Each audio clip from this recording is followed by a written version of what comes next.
de libertad y de expresión de la sociedad en los jardines públicos. Vemos abajo a continuación un parque, uno de los más importantes que se hacen en París en esta gran reforma urbana, que es el Parque Buttes-Chaumont, que va a tomar todas estas características del jardín paisajista inglés, pero que va a tener aportes de la jardinería francesa. ¿Y por qué lo citamos? Porque el autor es Alphand y ha colaborado en él el maestro Andrés Itaís.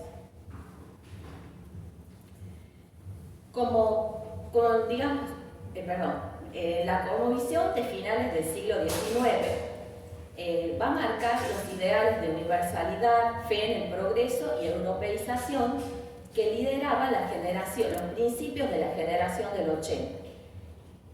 En esta base se va a producir la transculturación de este modelo paisajista hacia Argentina y los países limítrofes de Brasil, Uruguay y Chile.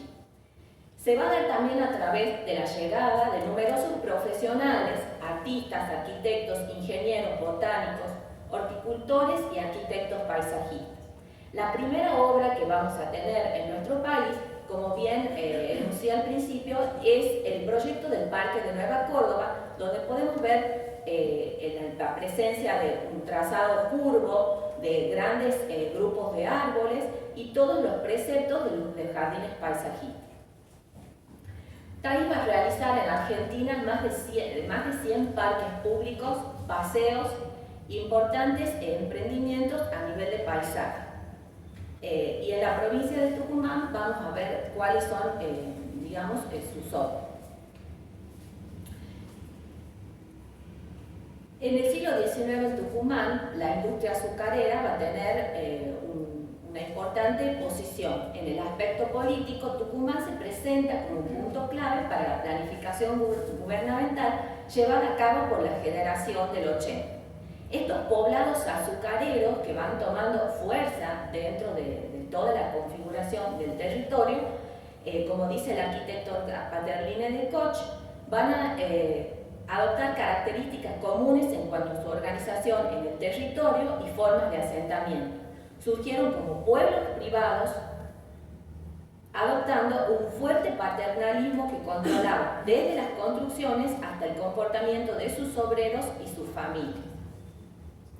También por la llegada del ferrocarril va a permitir el desarrollo de esta industria azucarera que se va a modernizar a partir de 1870.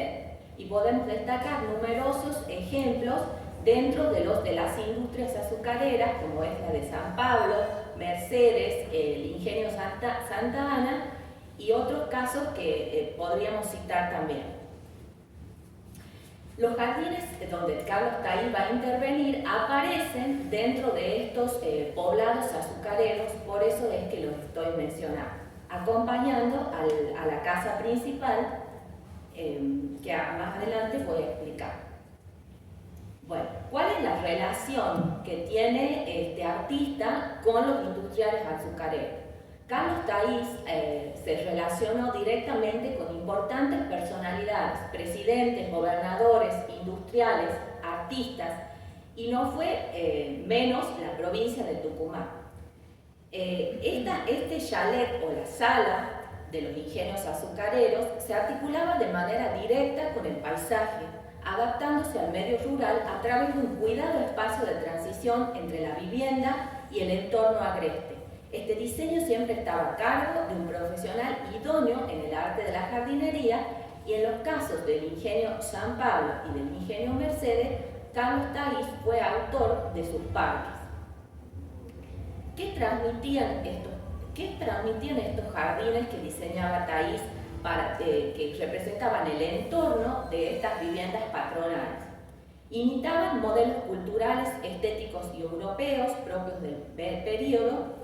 La vivienda y los jardines, como símbolo de poder y estatus, eran imagen del prestigio de sus propietarios, burguesía industrial azucarera, y funcionaban como escenario de recepciones de personalidades y autoridades, y se abrían a la comunidad en alguna festividad. En el caso del ingenio Mercedes, que fue demolido a mediados del siglo XX, podemos decir que el chalet de los Padillas emergía como un componente protagónico en el paisaje y respondía a la arquitectura historicista con filiación italiana a la manera de una villa elevada sobre el plano del jardín. Desde su logia podría apreciarse la magnitud del parque. Y podemos ver a través de esta imagen cómo la vivienda se aislaba de ese entorno agreste y el diseño que vemos por detrás de ese parque hacía un efecto de figura-fondo con la vivienda y combinaba una variedad de texturas y de especies vegetales que otorgaban el aspecto de una naturaleza salvaje. También vemos la presencia del camino de cintura que aparecía en todo planteo y vemos cómo el carruaje se detenía al frente del acceso de la vivienda y se retiraba hacia esta dirección. Aparece también por delante de la vivienda un espacio rectangular ajardinado, cuidado y vallado, no se conoce su función, pero en dos fotos que encontré para el estudio de este trabajo se ve cómo se va haciendo el proceso de este espacio que era muy cuidado y protegido. No puedo mostrar planos porque el archivo TAIS está cerrado, pero a través de una entrevista a la doctora Sonia Bertman he averiguado que Carlos TAIS es autor de este parque. Más adelante podría mostrar en otro trabajo cómo es el desarrollo y la planta de este jardín. El otro caso, y no voy a detenerme mucho, es el Parque del Chalet del Ingenio San Pablo, que es el más conocido, que es la actual Universidad San Pablo T. El jardín ha sido declarado, Jardín Botánico de la Universidad Privada San Pablo T, y vemos cómo toma todas las características de un jardín paisajista. El trazado curvilíneo, el camino principal o de cintura, por aquí se produce el ingreso, esta es la iglesia y esta es la ubicación de la vivienda patronal. Hacia atrás se encuentra una represa o un gran estanque que hasta el día de hoy se conserva. Otro elemento protagonista dentro de estos jardines era la iglesia o la capilla, que en San Pablo está muy bien conservada.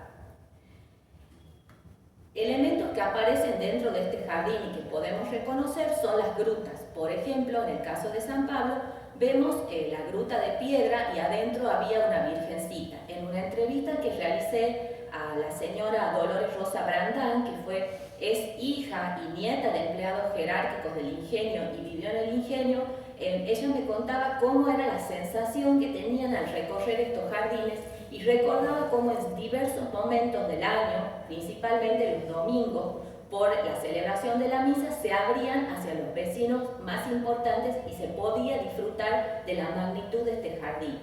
También que fue traído un jardinero italiano, un señor llamado Juan Pianaroli, que vivió dentro de este parque en una de las dos viviendas que aparecen y se conservan hasta el día de hoy, y quedaba al lado del invernadero donde también se producían todas las especies que se cultivaban y se aplicaban en el jardín.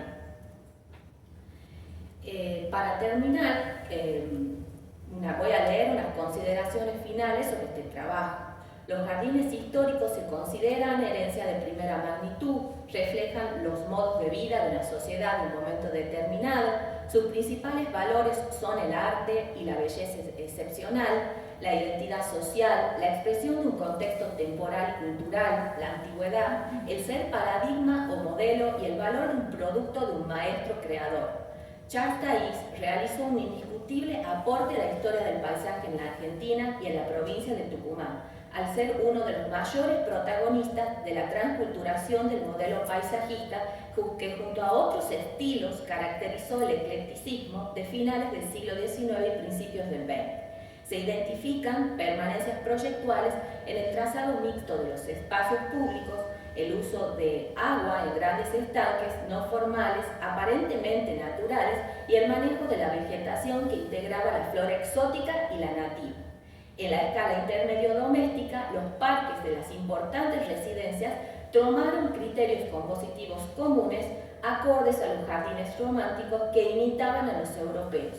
En Tucumán, la autoría de Thaís se le atribuye con veracidad a los mencionados en este trabajo, pero es innegable la adopción de este modelo en numerosos ejemplos de nuestro medio local hasta la actualidad. Su significado vinculado a la imagen de poder y al modo de vida que caracterizaba al modelo burgués quedó impreso en nuestro territorio. Muchas gracias.